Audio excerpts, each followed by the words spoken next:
देखिए आज नीमच से चल के हम छोटी सादड़ी बड़ी सादड़ी होके सीता माता आए हैं। ये देखिए पूरा जंगल है।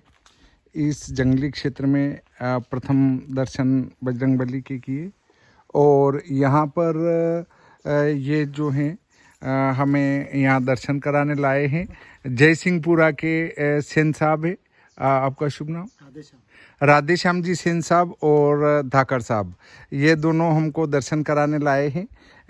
ये यहाँ प्रथम दर्शन में दो कुंड बने हुए हैं।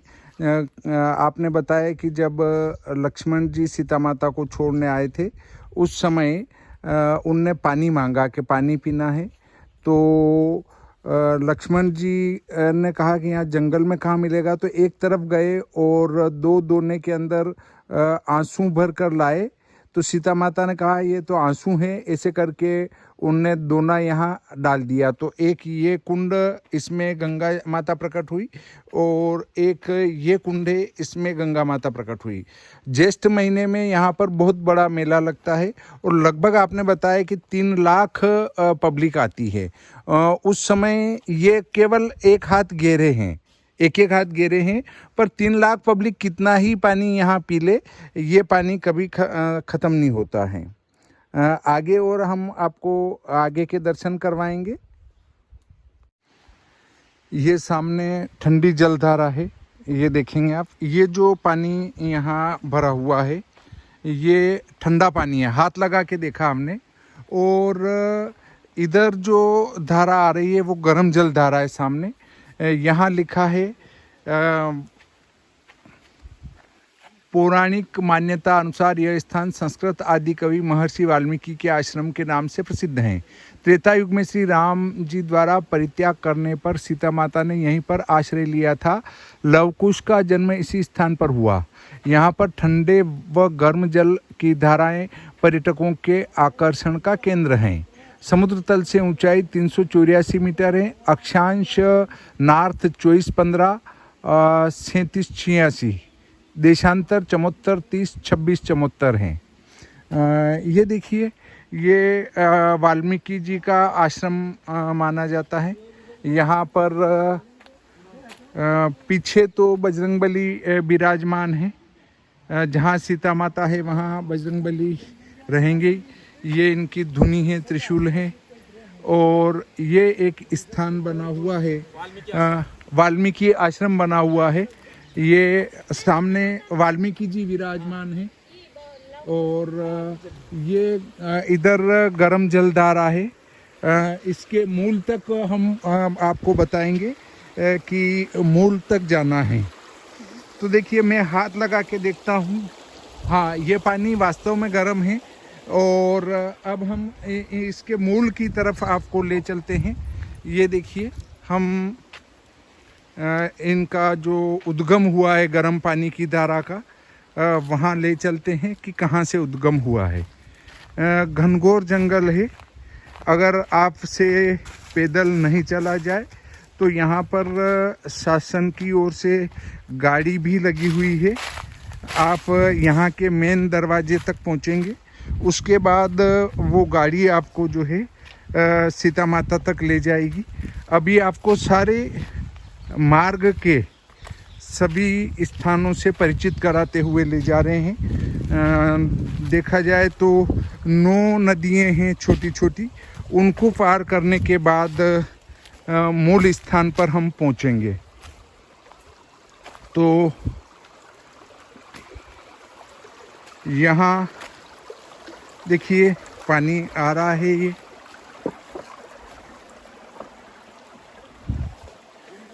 ये जो हाथ लगा के बता रहे हैं, देखिए यहाँ से गर्म जलधारा निकली हुई है, गर्म पानी आ रहा है अंदर से। मैं भी हाथ लगा के देख लेता हूँ।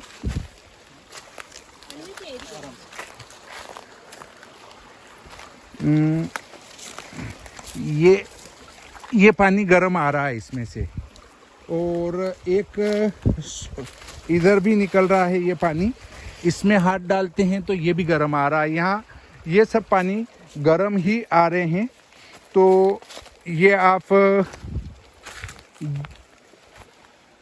कभी आएं तो इस स्थान को भी अवश्य देखें। ऐसे सर्दी के अंदर भी यहाँ पर गर्म पानी है। तो अब हम थोड़ा आगे जाएंगे तो आगे पानी नहीं है, बस ये लास्ट यहीं से पानी चला है और ये नदी का रूप ले लिया आगे चलकर। अब हम आगे के दर्शन कराएंगे। देखिए ये स्थान है, यहाँ पर हनुमान जी को बांधा गया था। ये यहाँ 12 बीघे का वट वृक्ष है। ये आप देख सकते हैं, यहाँ पर लिख भी रखा है 12 बीघा बरगद।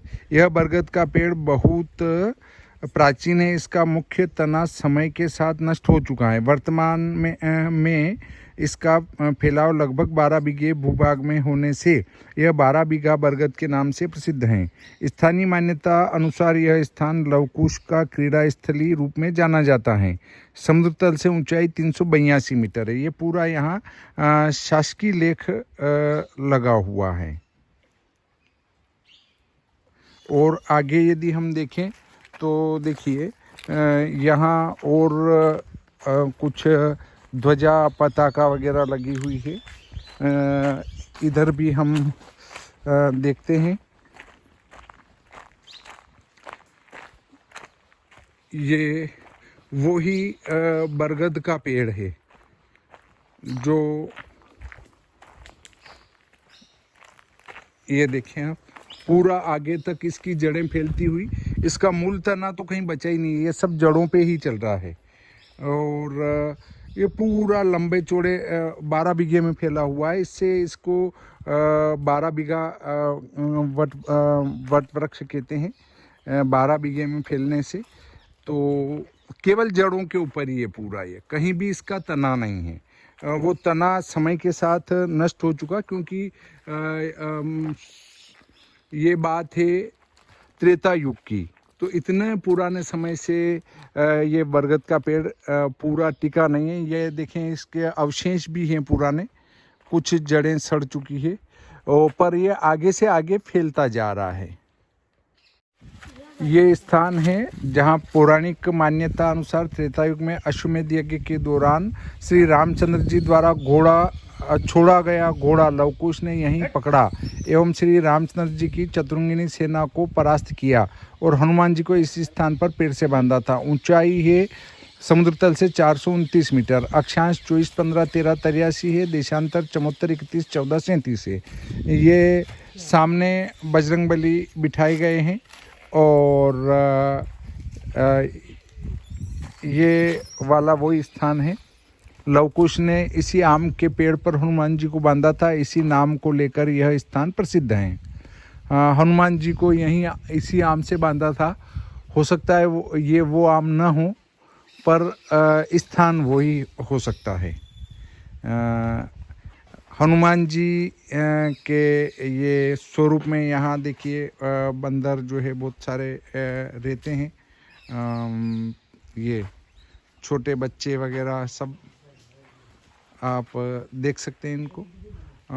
अब आगे की यात्रा की ओर प्रस्थान करते हैं। ये पापी कुंड है। अब हम पहले ये देखिए, पौराणिक मान्यता अनुसार सीता माता पहाड़ को चीर कर सीता कुंड में समा गई। सीता कुंड व मंदिर 800 मीटर ऊपर हैं। अब हम पैदल चल रहे हैं। ये देखिए रामचंद्र जी सेन साहब हमारे साथ हैं और ये ही हमको वहाँ तक ले जा रहे हैं। पास में एक गांव है, गांव आपका जयसिंहपुरा नाम से गांव है। आप वहाँ के रहने वाले हैं। यहाँ से लगभग 4-5 किलोमीटर पड़ता होगा और ज़्यादा भी हो सकता है, 8 किलोमीटर हो सकता है। तो ये वहाँ से हमारे साथ हैं। संयोग की बात है कि आपने मेरे फ़ोन लगाया कल ही कि मुझे तेजीमंदी की पुस्तक भविष्यफल मार्तंड चाहिए और आपका पंचांग चाहिए। मैंने कहा आप कहाँ से? तो मैं सीता माता के पास से बोल रहा हूँ। मैंने कहा मेरे दर्शन करने हैं। तो आपने कहा कि करा देंगे, आप तो आ जाओ। मैंने कहा वहाँ तो ज्येष्ठ में ही करते हैं दर्शन, तो बोले नहीं 12 महीने कर सकते हैं। तो फिर मैंने कहा वहाँ कल ही आ जाते हैं, आज गणतंत्र दिवस है तो हमारे भी अवकाश हो गया जल्दी, तो हम यहाँ चले आए। और यहाँ चले आए तो ये हमें दर्शन कराने ले आए। अब दिन तो ढल चुका है, अस्ताचल की ओर है, परंतु मैं जो दर्शन करना चाहता हूँ फिर वो कर ही लेता हूँ, रात दिन नहीं देखता हूँ। आपने देखा होगा कि जब वहाँ उर्गम घाटी में गए थे तो उर्गम घाटी में स्थिति ऐसी थी कि रात का टाइम था और रोड बहुत संकड़ा था, फिर भी हम उस स्थान पर जाना था तो गए। रात्रि में भी आपको ध्यान बद्री के शिखर के दर्शन कराए, पर हम वहाँ जाके रहे। वहीं पर पास में कल्पेश्वर केदार हैं, उनके दर्शन भी कराए हमने। कुल हमारे 100 वीडियो से ऊपर हो चुके हैं जिसमें देव दर्शन है। तो ये देखिए, हम आपको पूरे रास्ते भर में पैदल चलकर इस मार्ग को, ये पास में नदी बह रही है, सीता माता के वहाँ से आ रही है। कहते हैं कि यहाँ समाई सीता माता जमीन में, ऐसा यहाँ लेख लिखा गया है। देखेंगे तो ये बद्री विशाल के तरफ जैसे पहाड़ हैं वैसे पहाड़ यहाँ पर हैं। इधर भी देखें तो पहाड़ बिल्कुल खड़ा है, ये देखें।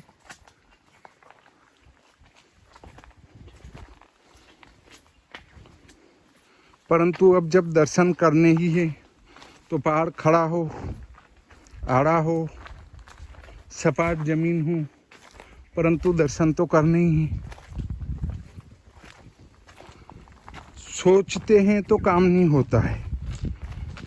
विचार आया मन में कि मुझे ये दान पुण्य तीर्थ यात्रा करना चाहिए, तो कर लेना चाहिए।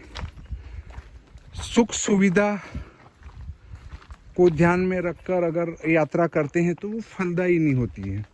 भगवान कहते हैं भाई तू तो एंजॉय करने के लिए आया है, तू यात्रा के लिए नहीं आया। लोग कहते हैं अरे दुख देखकर यात्रा क्यों करें। बिल्कुल बात सही है। तो आप एंजॉय करने के लिए जा रहे हैं, और जब एंजॉय करने के लिए जा रहे हैं तो भगवान आपको कैसे मिलेंगे। आप तो आनंद करिए।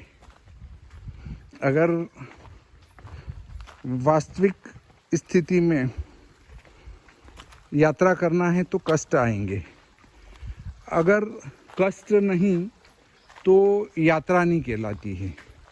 और यदि आराम कर रहे हैं आप कि मेरे शरीर को कोई तकलीफ ना हो, मैं बड़े आनंद से उठूं, मैं आनंद से सोऊं और 3 टाइम भोजन करूं, तो फिर ऐसी यात्रा नहीं करना चाहिए। बिल्कुल भी यात्रा का नाम न लें और यात्रा न करें। यात्रा करना है तो कष्ट उठाना पड़ेगा। ये पहाड़ी क्षेत्र में लोगों ने ये कहा था कि नहीं शेर हैं वहाँ, कैसे जाओगे, क्या करोगे। पर शेर चीते तो होते ही हैं जंगल में, उनके डर से बैठ जाओ तो यात्राएं नहीं हो सकती हैं।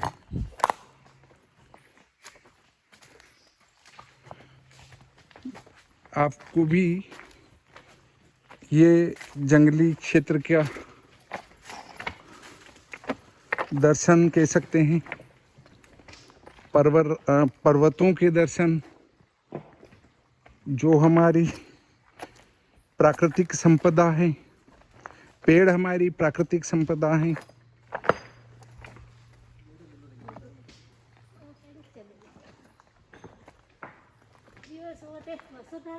और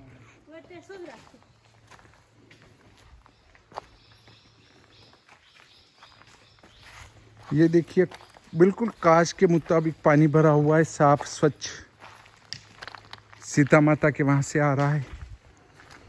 अब लगभग हम पहुँचने वाले हैं, आधे से ज़्यादा आ चुके हैं। पैदल मार्ग की बात कर रहे हैं, परंतु अगर आप ज्येष्ठ महीने में आए तो यहाँ पर बड़ा मेला लगता है, 2-3 लाख पब्लिक आती है। तो ज्येष्ठ महीने में आप आ सकते हैं, परंतु यदि आराम से दर्शन करना हो, आराम से अगर चलना हो, तो ये समय अनुकूल होता है। पर यहाँ पर आप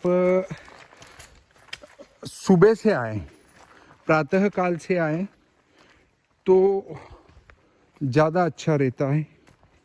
हम तो यहाँ पहुँचे ही 2:30-3 बजे हैं, अब और अधिक बजने वाली है, परंतु फिर भी हम चल ही रहे हैं।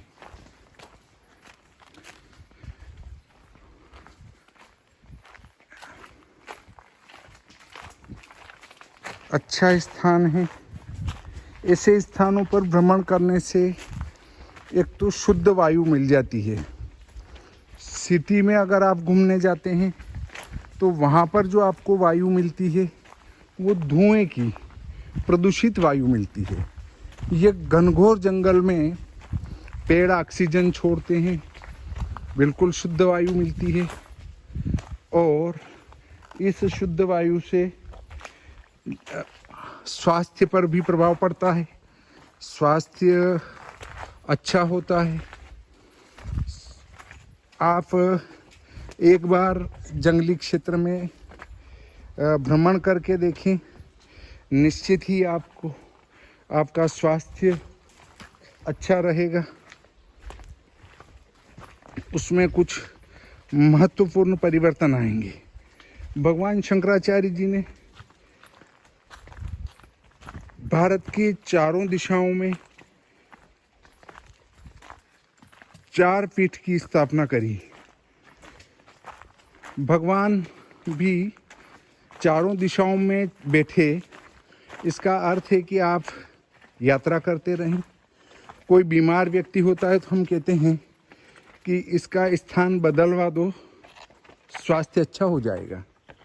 तो देखिए, ये जंगल अलग होता है, ये पहाड़ है, ये खड़ा पहाड़ है बिल्कुल उत्तराखंड जैसा। तो लगता है यहाँ आने के बाद कि हम अभी सर्दी के मौसम में यहाँ आ चुके हैं। कहाँ पर? उत्तराखंड की भूमि में। तो वहाँ भी ऐसे ही घनघोर पेड़ हैं। अब जब 4 क्षेत्रों में हमारे 4 तीर्थ हैं, उत्तर में बद्री विशाल, दक्षिण में रामेश्वरम, पूर्व में जगन्नाथ जी, पश्चिम में द्वारकाधीश जी, अर्थात आप सभी दिशाओं में भ्रमण करें।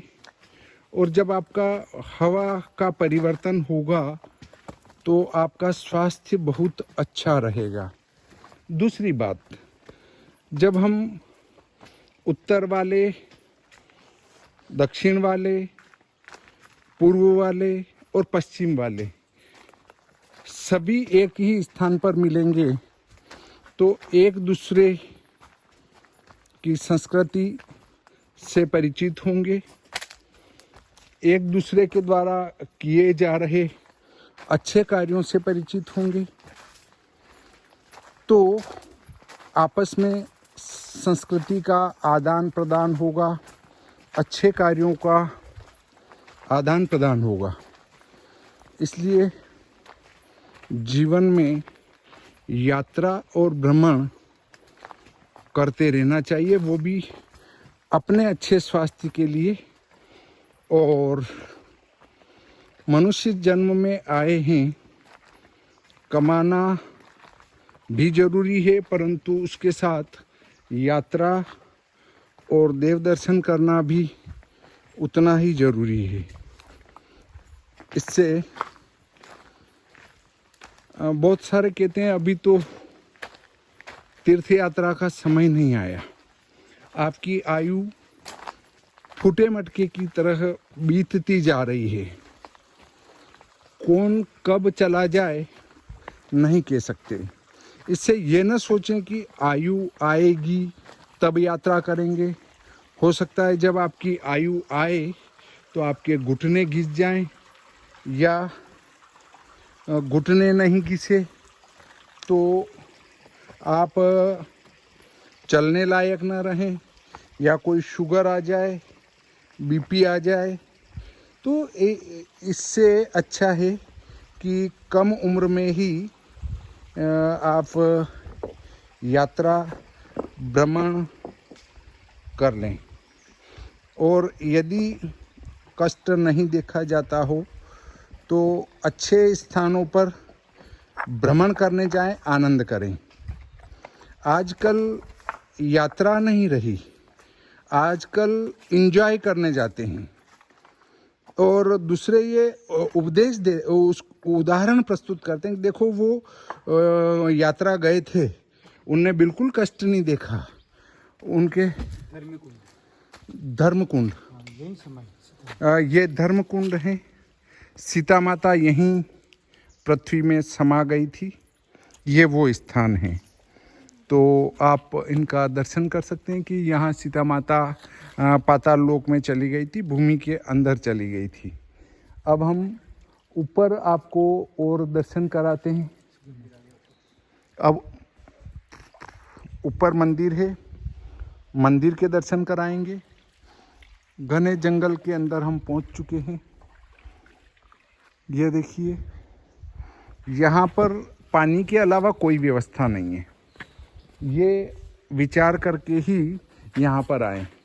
और एंजॉय करने वाले और कष्ट नहीं उठाने वाले बिल्कुल यहाँ नहीं आए। तो हम ये देखिए, यहाँ पर एक झरना हल्का सा गिर रहा है, बूंद बूंद करके। पहले बरसात में तेज गिरता है। अब ऊपर पहुँचने वाले हैं, सीढ़ियाँ चढ़ना प्रारंभ कर दी है।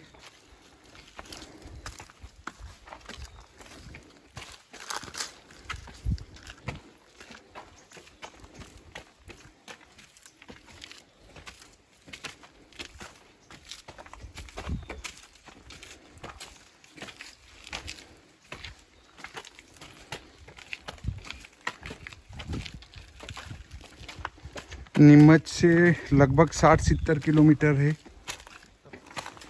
अभी एक रेलवे लाइन भी यहाँ पर डलने वाली है। उदयपुर से बड़ी सादड़ी की रेलवे लाइन हो जाएगी। फिर आप रेल से भी यहाँ यात्रा कर सकते हैं। ये देखिए नज़ारा यहाँ का।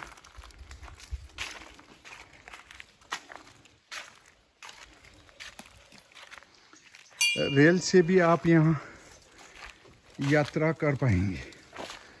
रेल से आप उतरेंगे, बड़ी सादड़ी राजस्थान में है ये, और वहाँ से कोई गाड़ी करके आप यहाँ तक पहुँच सकते हैं। पर जो दर्शन ऑफ सीजन में होते हैं वो आपको